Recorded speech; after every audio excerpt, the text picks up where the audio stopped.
എന്താ പറയണ്ട? എന്റെ പേര് ജീത്തു, ഇങ്ങനെയൊക്കെ ഞാൻ ഇപ്പൊ പറയണ.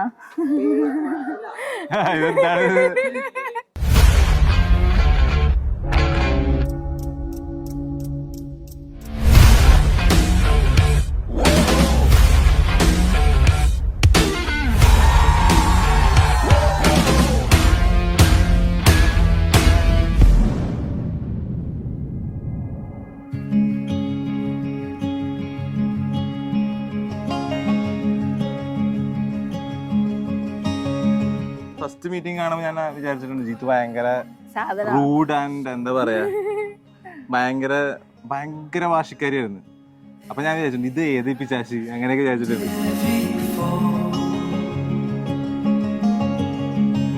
പിന്നീട് ഞങ്ങൾ ഭയങ്കര കൂട്ടായി.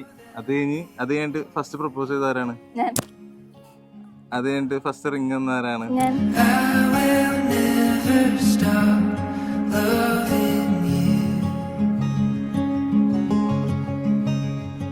അതിനൊക്കെ വേറെ വലിയ മൂമെന്റ് എന്ന് പറഞ്ഞു കഴിഞ്ഞാൽ ഇവളങ്ങനെ പുറത്തൊന്നും പോയിട്ടില്ലായിരുന്നില്ല അങ്ങനെ. അപ്പോൾ ഫസ്റ്റ് ഞങ്ങൾ ഡേറ്റിന് പോകാന്ന് പറഞ്ഞു കഴിഞ്ഞാൽ ഇവളുടെ ബർത്ത്ഡേക്ക് ഞാനിങ്ങനെ വിളിച്ചിട്ട് പോയത്.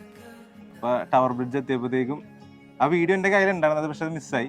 പക്ഷേ ആ വീഡിയോയിൽ കൃത്യമായിട്ട് അറിയാമായിരുന്നു. കാര്യം ഇവളത് എക്സ്പെക്ട് ചെയ്യണില്ല. ഞാൻ ടവർ ബ്രിഡ്ജിൽ നിന്ന് നടുക്കെത്തിയപ്പോഴത്തേക്കും നൈസായിട്ടൊരു ഡയമണ്ടിൻ്റെ ഒരു സിന്തറ്റിക് ഡയമണ്ടിൻ്റെ ഒരു മാല എടുത്തിട്ട് ഗിഫ്റ്റായിട്ട് കൊടുത്തു. പക്ഷെ പുള്ളിക്കാരത്തി പറഞ്ഞ് അത് ഇട്ട് തന്നെ എന്ന് പറഞ്ഞു. അപ്പൊ അതൊരു വളരെ സ്പെഷ്യൽ മൊമെന്റ് ആയിരുന്നു എനിക്ക്. അത് വെച്ച് അങ്ങനെ പറയുകയാണെന്നുണ്ടെങ്കിൽ എൻ്റെ ലൈഫിൽ ഏറ്റവും സ്പെഷ്യൽ മൊമെന്റ് ആയിരുന്നു.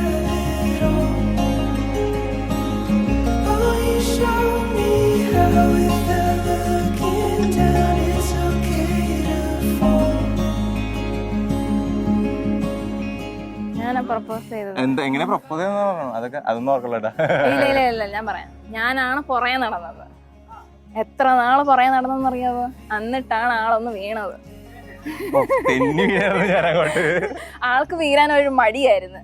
പിന്നെ ഞാൻ ഇങ്ങനെ നോക്കിയിരുന്ന് ആളവസാനം വീണ.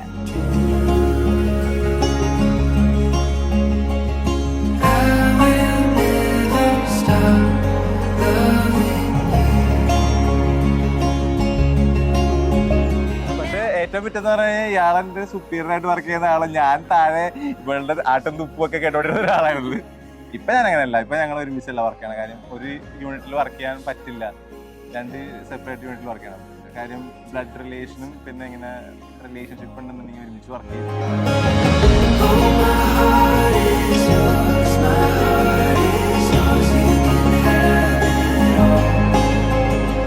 അവസാനം എനിക്ക് മനസ്സിലായി ഇയാളാണ് നമ്മുടെ ലൈഫ് പാർട്ട്ണർ എന്ന് കണ്ടപ്പോൾ ഞാൻ ഐ സെഡ് യെസ്.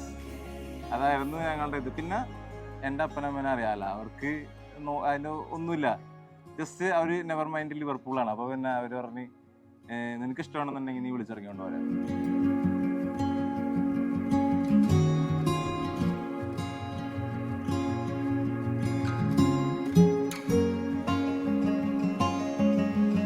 എന്റെ പേരൻസിന് ലവ് മാരേജ് ആയതുകൊണ്ട് അവർക്ക് അത്രയ്ക്കും ഇവളുടെ ഏറ്റവും ഇൻട്രസ്റ്റിംഗ് ആയിട്ട് തന്നെ ഇവളുടെ അപ്പനമ്മയും പ്രേമിച്ചാൽ കേട്ടത്. അതുകൊണ്ട് ലവ് മാരേജ് അവർക്ക് താല്പര്യമേ ഇല്ലെന്ന് പറഞ്ഞിരിക്കുന്നത്. എന്താ അതിനകത്ത് ഇൻട്രസ്റ്റിംഗ് ഫാക്ട് എന്ന് പറഞ്ഞു കഴിഞ്ഞാൽ ഇവളുടെ വീട്ടുകാർ ഇവിടെ വന്നു, വീട്ടിൽ അന്വേഷിക്കാൻ വേണ്ടി വന്നു.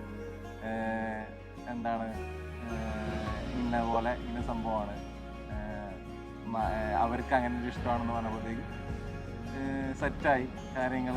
പിന്നെ അതിപ്പോൾ ഇവിടം വരെ എത്തി നിൽക്കുന്നത്.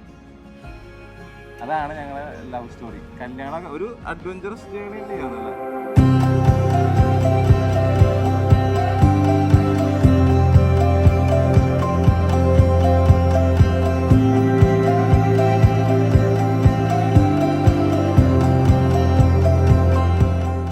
ചേച്ചീനെ പറ്റി പറയുകയാണെങ്കിൽ എനിക്കൊന്നും അറിയാൻ പാടില്ല.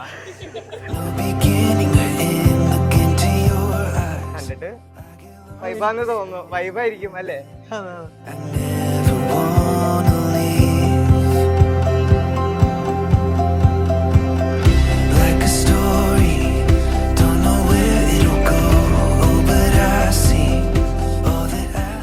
ഇവൻ എന്ന് പറഞ്ഞ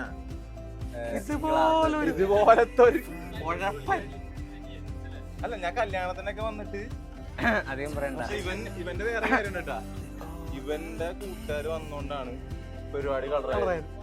വേറെ ലെവലില്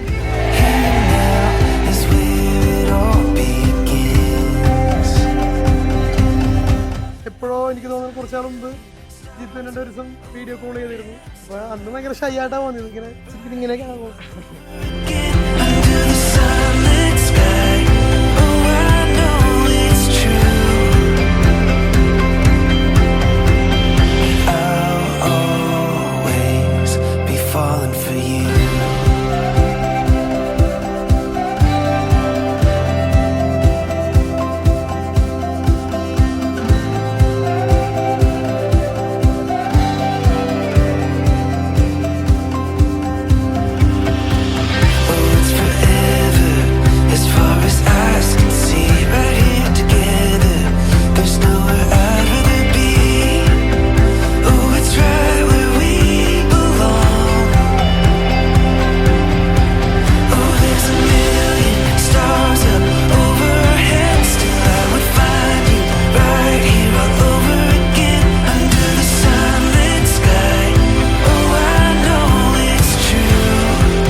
ശുഭാകാംക്ഷ.